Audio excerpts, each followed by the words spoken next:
Artificial intelligence doctor. User question. Among patients greater than or equal to 70 years with an exhausted Aveir VR, how do acute and 12-month major complication rates, pericardial effusion, cardiac perforation, device embolization, vascular injury compare between A.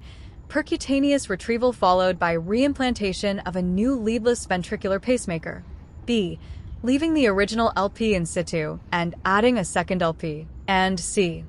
Conversion to transvenous conduction system pacing, his bundle or LBB pacing? Claude AI answer.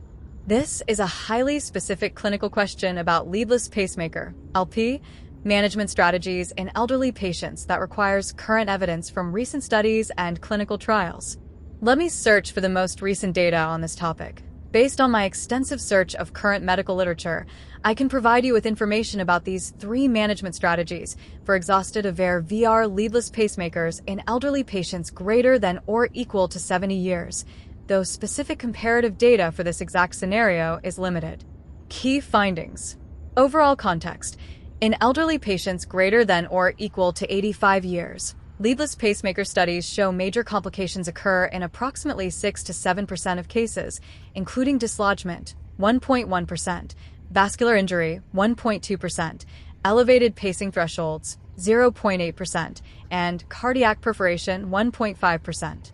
The total rate of major complications was 2.3% with only one vascular complication at the femoral puncture site in a study of 130 elderly patients aged 84 plus or minus 5.6 years.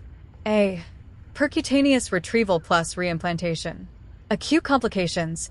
In long-term implanted leadless pacemakers, mean duration 4 years.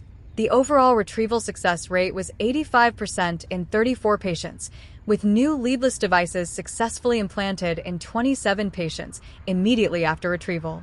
The Aveir VR's predecessor device has an overall long-term retrieval success rate of 88% with helix fixation through 9 years of retrieval experience and 92.5% for implants greater than or equal to 5 years. 12-month outcomes. Limited specific data for elderly patients, but current studies on LP end-of-service management are limited, and further studies are needed to help understand predictors of successful device removal and long-term sequelae. B. Abandonment plus second LP implantation. Acute complications. A study of 11 extremely elderly patients, aged 86 to 101, who received leadless pacemakers without removing existing transvenous systems showed no major complications or adverse clinical outcomes during hospitalization.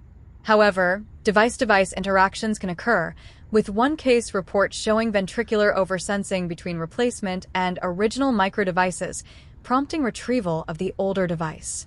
12-month outcomes. Over 2 years, 3 patients died from non-cardiac causes, 2 from infection and 1 from spontaneous intracranial hemorrhage, while 8 completed regular follow-ups with stable parameters and no unexpected interference between systems.